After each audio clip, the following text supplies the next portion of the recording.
Hey everyone, this is Kim with Abundant Life Tarot. Guess what time it is? It's December favorites time. I love favorites videos. It's my happy place. So let's get started.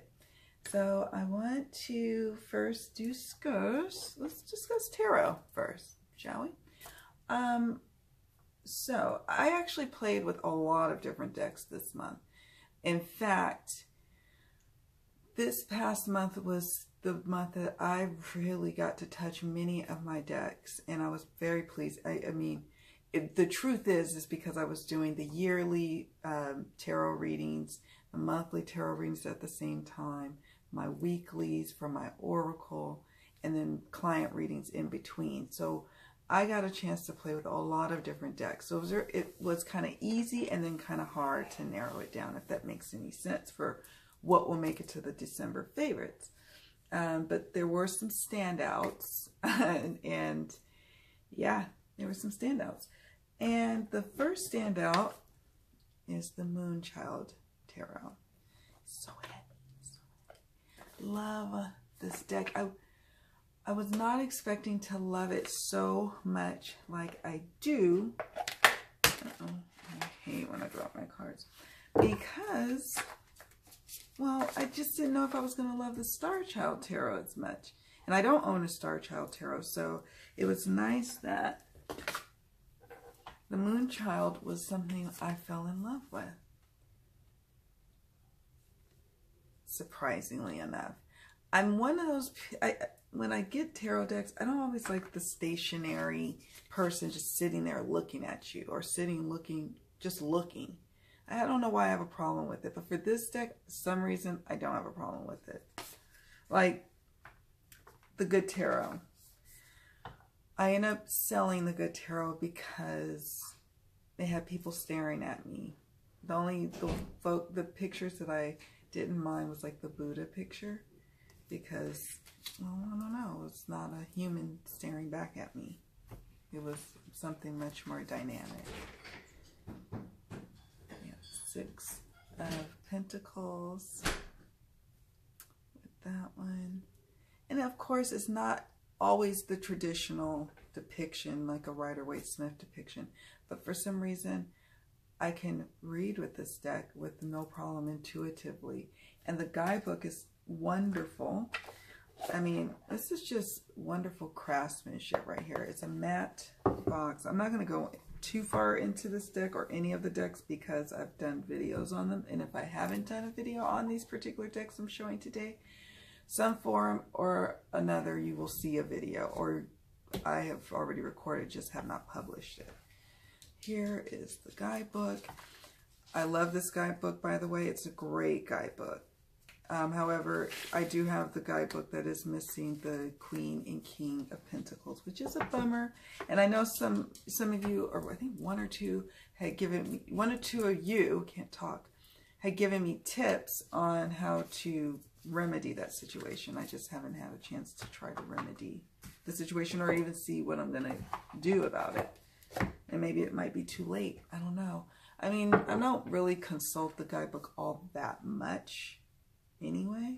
I just wanted, because this is such a luxe product, I wanted it to be in its complete form. But on the other hand, maybe it's quirky because it's like the first edition and it's missing the pages, so maybe that makes it special. I don't know. But otherwise, it doesn't hurt the readings for me. And yeah, I'm loving this deck. This deck I use for, like, if I'm doing a birthday reading for, you know, just because for someone, I like to pull out this deck as the birthday reading deck, if you will. If I just want a hug after I had a long day at work and I just need to, like, ask a few questions, I go to this deck. So it was there for me this month. I needed a more gentle deck. The connection I have with this deck is not a harsh kind of, like, not that we have harsh relationship with our decks, but some of my decks have a voice that's very strong and matter of fact. This one still delivers the information, but in a softer way, if that makes any sense. Then for tarot, what else do we have here? Okay, so I guess I don't have that much in the way of tarot. Is that correct? Oh, there's one up there. Okay, there's one on my shelf that I'll have to get. The next one, I don't have the box readily available, but this would be, here's the guidebook. This would be the cover. It's this Stephen Bright Spirit Within Tarot. Oh, this little deck. I use this deck for my New Year's spreads for myself and for others. It's a great deck for me for that purpose. And I got to get very intimately acquainted with this deck again because I used it for my yearly general life tarot readings. So I got to Knight of Cups. I got to use this little gem quite a bit. It's even softened, so it's glossy, but shuffling it now has gotten a lot easier, and now I don't mind the gloss as much.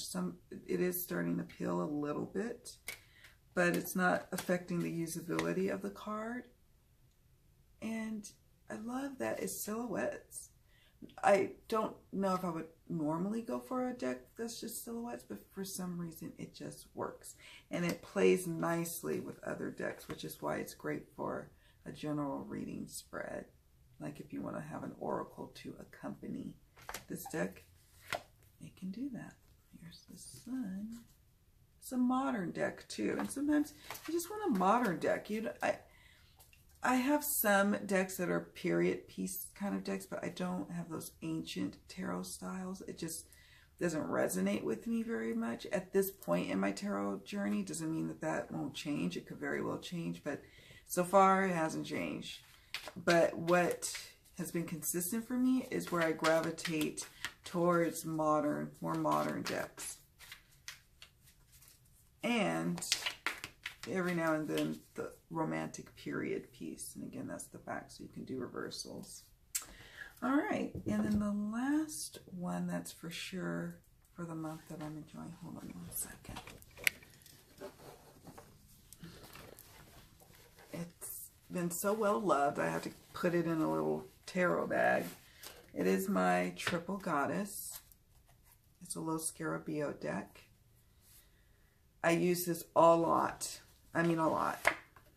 Mostly for client readings or readings for others than it is for myself. But every now and then I'm like, let me ask the Triple Goddess. This is the Universe card. And it is more of a crone-esque deck. So like the kings are actually women in this deck. And I just find it extremely accurate. It's so easy for me to work with. And yeah, like that is borderless. And I loved it so much that the box is now kind of gone.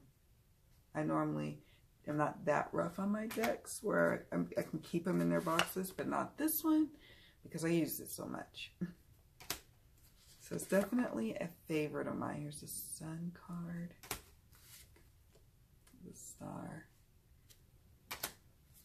And the Hermit. So you'll always probably, if you looked at my prior favorite videos, I'm pretty sure you'll see this come up periodically. That's how much I've been using it and how much I love it.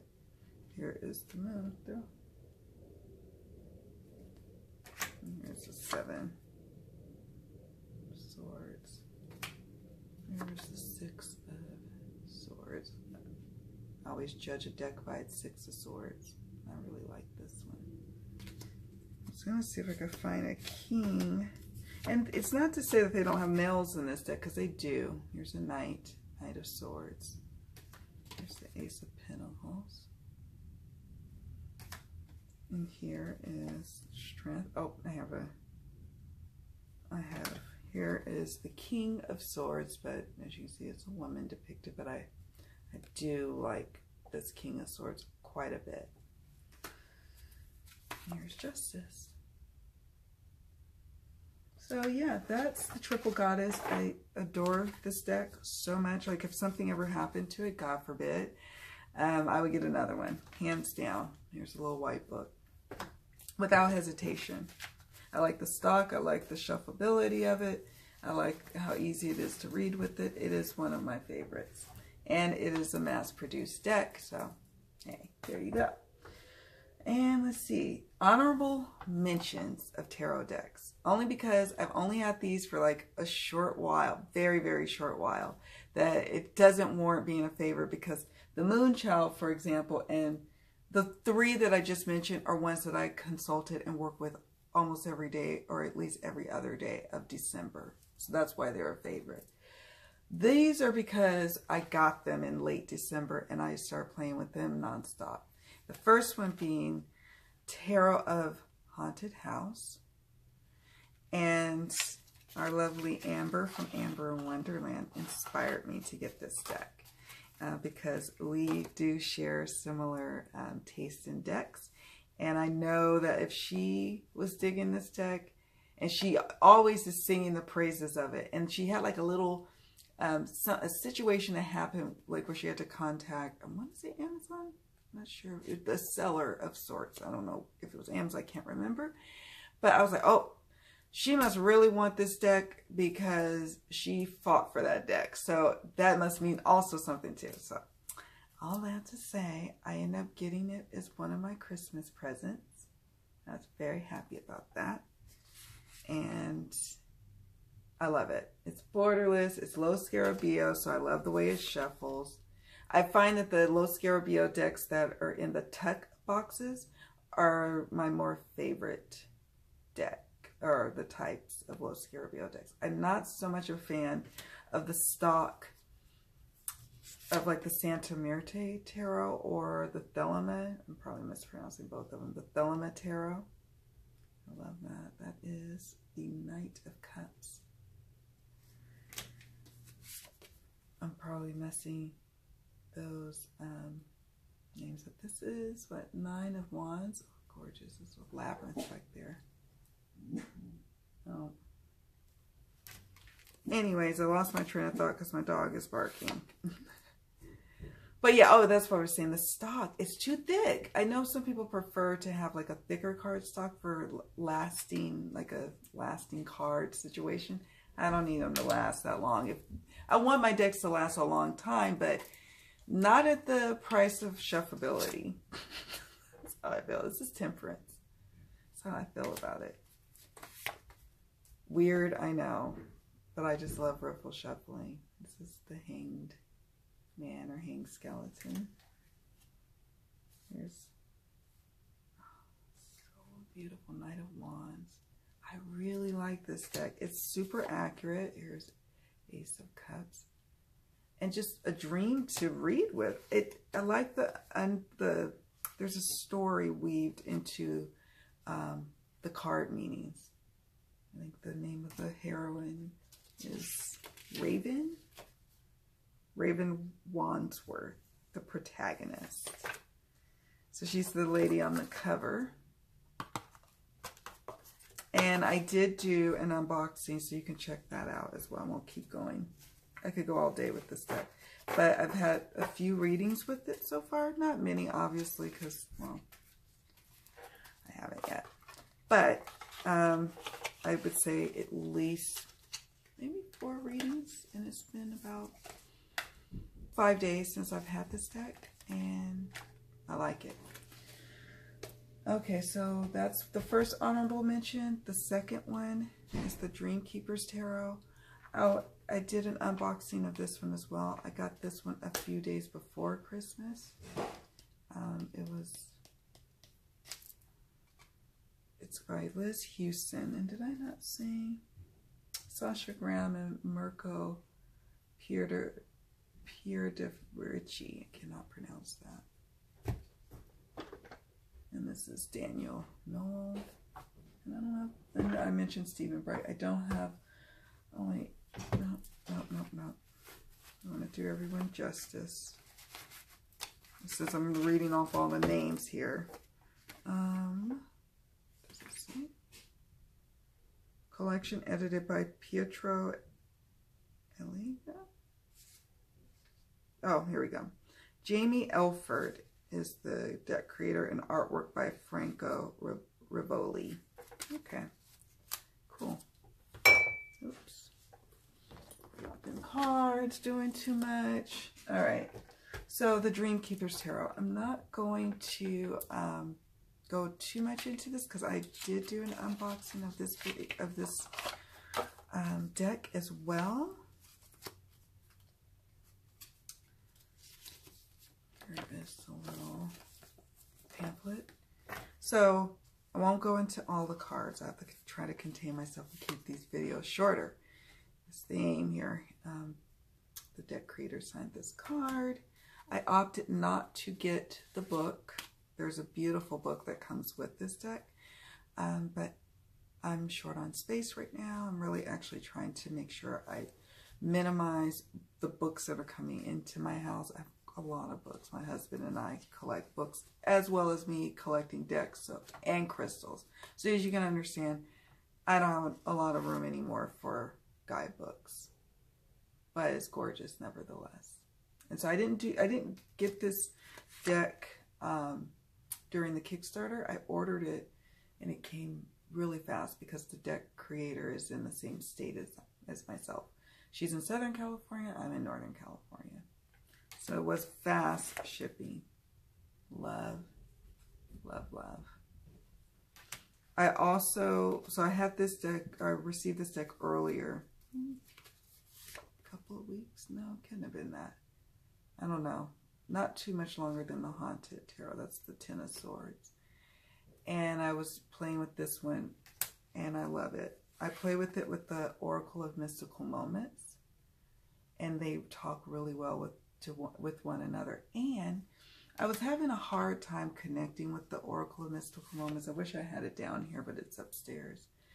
Before this deck came along, but afterwards, they just work so well together. So it's just like magic. It's what I was hoping for when I was looking for a deck, because I was like, man, it would be so nice to have a deck that would go with my whimsical Oracle of Mystical Moments so I can continue to try to have a relationship with that deck. And now it's happening.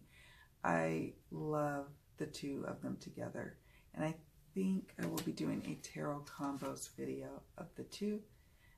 I may have even kind of shown, I can't remember, but I'm pretty sure I had the Oracle of Mystical Moments sitting next to this deck as I was doing the unboxing of this deck. Isn't that gorgeous?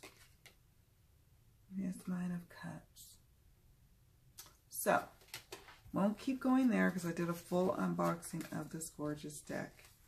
But I had to do an honorable mention because it did come into my life in December. It did instantly become a favorite of mine, just as the Haunted House.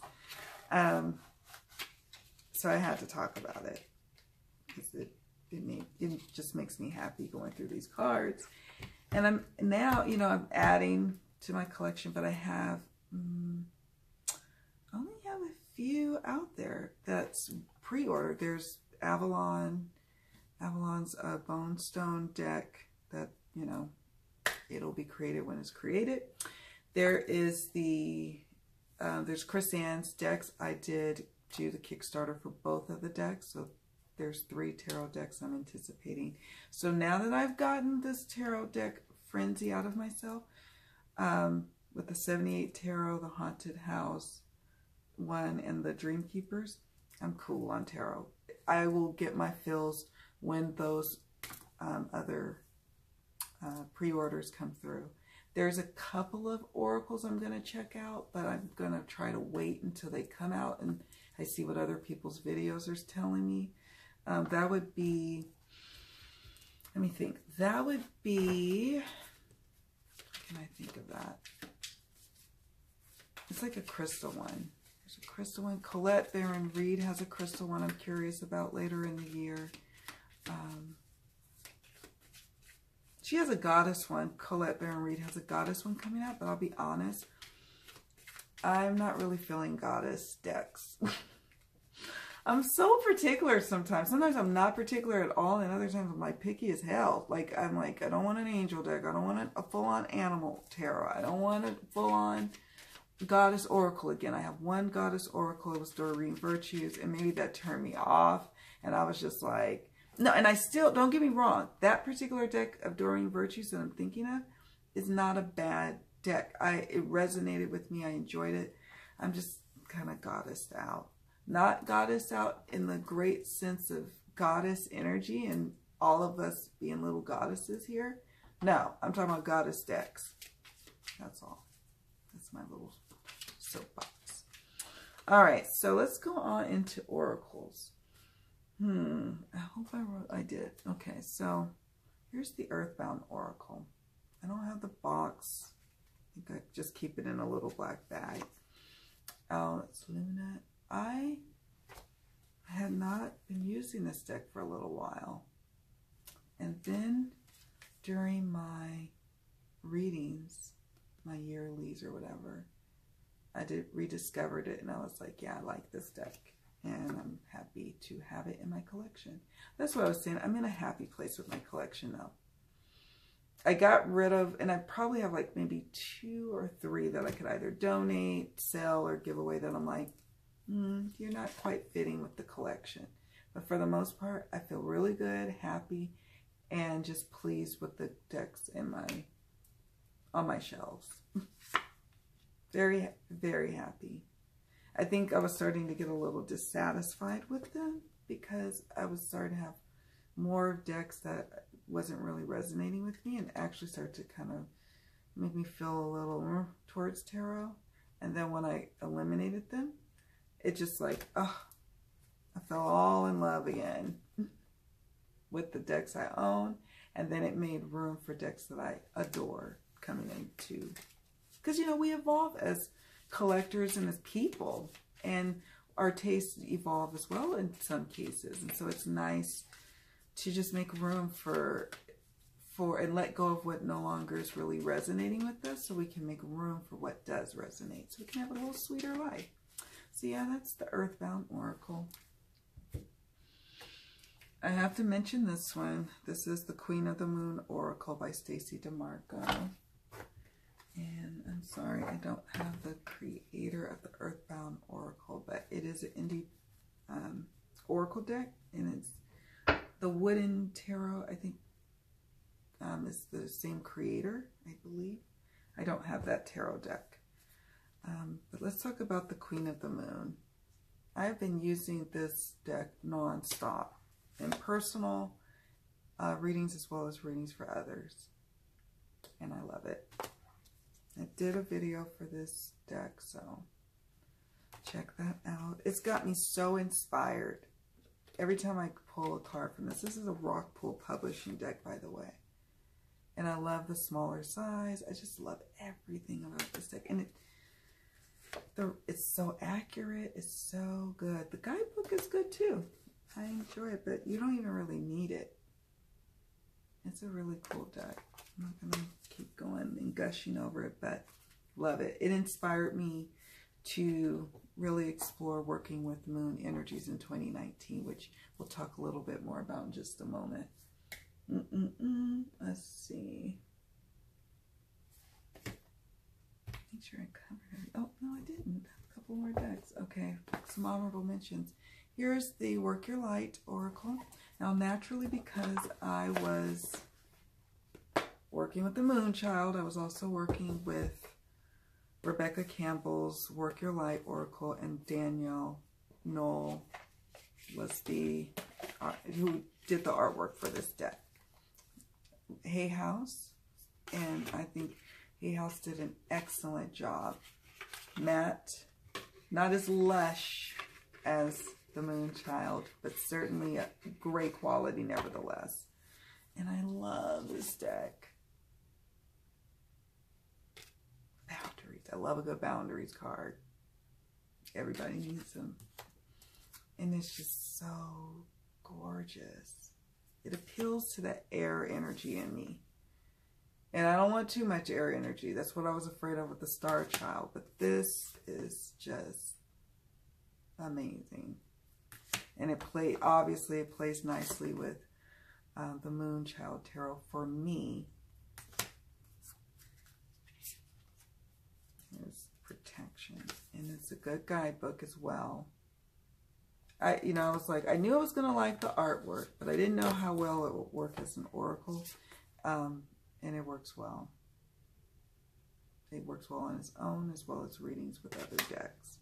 But I mostly, if I'm to be honest, perfectly honest, I only usually use this deck with the Moonchild. But yeah, it's a great little deck.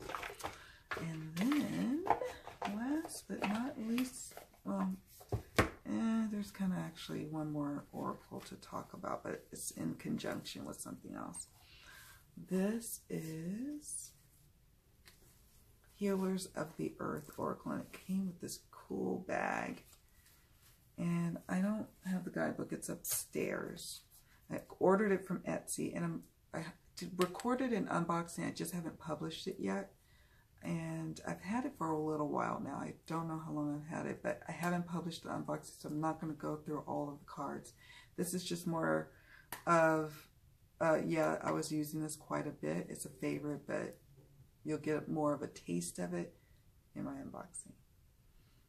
Isn't that gorgeous? So it says empathy and relationships on the backs of the cards.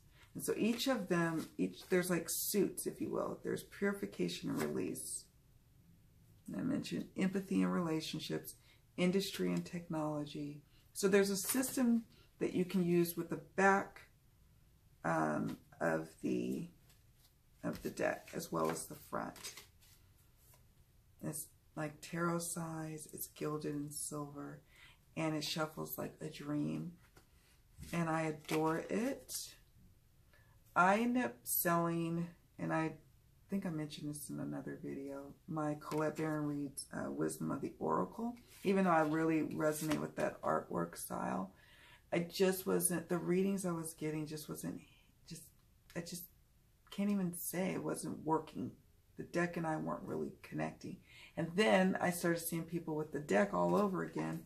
I love that red box. And then I was like, oh, sorry, facing this way. I love that red box that Colette Baron Reid's deck comes in for the Wisdom of the Oracle. And I love the images. I love the keywords. I love the chunky book. I just wasn't loving the readings that was coming out of it for me. So then I said, well, now I need a new whimsy deck, a new whimsy oracle. And so this suited me, except it goes deeper, and it goes deeper in terms of a lot more shadow work. And it's a chunker. I mean, it's a lot of cards. I want to say it's like 83 cards. It's a lot of cards. I don't know the exact number off the top of my head. Fruitful labors, growth, birth, manifestation, or harvest. It's got little keywords there. So you don't even really need the guidebook, but the guidebook is great. It's got a lot of good information. And so yeah, I'm not going to keep going on and on. It's a great little deck. Oh, I always say I'm going to be quick with these, and then I never am. Never ever am I quick. So let's see. I mentioned to you about working with the moon energies or the lunar energies in 2019, and that is what I plan on doing. Now, books. This is how it ties in. So here's the Moonology deck. I have not done an unboxing. This is the first time I have not and was not going to do one. And I may just end up doing a deck in focus after I do some more work with this deck. Because I just wasn't, I wanted to work with it. I didn't want my reaction. I think I mentioned this before. I didn't want my reaction of this deck to be filmed, because if I didn't like it, I was not wanting that to just pour out like sometimes it does with me in these videos. And it turns out I actually like this deck. And I think a deck in focus is more appropriate, because I can talk about the evolution of my relationship with this deck. It's one of the few decks that I have done an unboxing. Usually when a deck comes through the door, you're going to get a video. Moonology. So that's the guidebook. I'm just going to show a couple, because it ties into the next segment of my favorites video, which is the moon stuff. So it started with this. I started reading this book. This is Moonology, Working with the Magic of Lunar Cycles by Yasmin. Boland.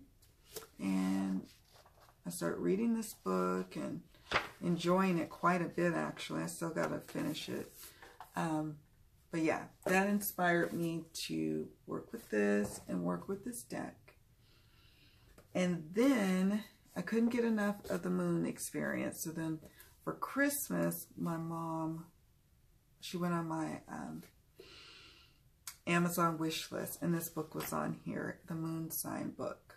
It's a Llewellyn's 2019 Moon Sign book, published annually since 1905. Plan your life by the cycles of the moon. So I started reading that simultaneously. So I started just like going through the book, and it's actually, these are actually kind of quick reads for me. I mean, it's more reference than anything, but you could read it from start to finish, and there's sections to fill out like a planner. It is like a planner. Yeah. I don't know if I'm going to be using it. That's not really why I got this particular book, though. Moon herbs, chickweed, mugwort, and it's just like, it's like a little moon almanac. New and full moon forecast for 2019. So because I do readings, like my monthlies, my weeklies, my now yearly readings that I'm about to post up, I wanted to also have information inside of me, or be more informed about the planetary things happening, and also particularly about the moon phases. I am definitely going to check out Oya's girl. Oh my gosh, I cannot think of it. It's like the moon phase. I'm at a loss, but she's doing a wonderful series, or has completed a series recently about working with the moon energies. That's what I was trying to say. And so I will be using that as another form of learning. I'm using my books here and working with that, with the oracle decks that I have. And so that's like one of my tarot goals of the year of 2019. I'm not going to do a tarot goals this video go round. I don't know. I know there's a tag video. Usually it's a tag video where it's like, oh, what are your tarot goals for 2019? I have been so busy, I haven't even had a real chance to think about it, to be honest with you. So probably by the time I have a real chance to think about it, y'all have moved on to trying to accomplish your goals. So the one main goal that I'm having, actually there's a few, but one of the main goals is learning more about but what was I going to say? I don't have much else. I want to continue to grow my tarot business, continue to grow my online tarot business, and that's exciting for me. And just making more connections with people in the tarot community, and deepening those relationships I've started last year, for example. So very, not major type of things, but major to me, but not like I have like this massive list of things that I'm going to be doing. No, I don't. Yeah, no. Well, oh, there is one thing I'm doing. I'm going to the Northwest Tarot Symposium. My husband has treated me to that, so I'm excited about that. But that's not really a goal. That's like, I don't know. But anyways, that's exciting. Doing that. And then Moonology Diary 2019 by Yasmin, Boland. This is her diary, and I've already started kind of writing in it. She also, you know, it's actually similar in some ways, but different in other ways, which I'm excited about. So I'm just going to immerse myself into this moon stuff here, is what I'm going to do. So yeah, I'm looking forward to that. And then finally with the books, since I was on a roll, I got Llewellyn's 2019 Sun Sign book, Horoscopes for Everyone in Love, Money, and Success by Lesley Francis. And I already like read up on my sign, which is Aquarius, my sun sign. But this is a cool book. I popped in because, again, I want my readings to be informed by also maybe some astrological aspects, as well as some moon phases aspects as I evolve as a reader. So yeah, I guess my list is short. I'm excited that my tarot wish list, to-do list in 2019 is small. I like that. Simple. Something's got to be simple. All right. And then finally, just a little mention. I know everybody's working with planners. And so many people are making beautiful bullet, I guess planners. I don't know what you call it, bullet journals. I don't do that. I don't have time. I can appreciate it from afar. I don't have time to do bullet journals. It's just not what I can do right now. I would if I could, but that's okay. I just get something that's ready-made for me to start using, and I can keep it pushing one of these days, right? So I work with the, what is this? Is it on here? Is it Daily Bloom? Oh, Bloom. Bloom Daily Planner, I think is how, Day Planner, Bloom Day Planners. And you can get this on Amazon. I think they have their own website too. And I like this little detail. So this is my 2018. It's pretty. And I made myself a little yearly, I make myself a little yearly mission statement and all that fun stuff. And then it just has just like that. And what I like about it, let's see. Let's just kind of go through. I have the new one I'm going to start working with, but I just haven't got my mission statement together. This is Bloom this year, so 5 goals for this year. All these different things that I'm planning on doing. Last year for 2017, I did participate in the vision board here, and that was cool. Didn't have time for that. 2018 bucket list, and it has like little check marks. And yeah, notes. And then it has this month's vision. Making it, so this month's vision, and it breaks down the personal growth, relationships, health, fitness, fun and adventure. I need more fun and adventure. And then making it happen, breaking it up week by week. And week 3, a pyramid, let me focus on it. And then here's the calendar of the month, some notes on the side, and a little small calendar for December, the prior month. I love that it's just spiral, that I can just write on it like that. And then you go into the planning section. And then it has a pocket, I think, in the back. Yes. I was putting receipts and things in here. So that's my planner. I got 2019. I just haven't taken out the wrapper yet. And that's what I'm using. I get some cool little gel pens and write with them and move on with my life. I wish, like I said, I had the creativity and the time to do a lovely bullet journal or some happy planner situation, but no, I don't have time for that right now, unfortunately.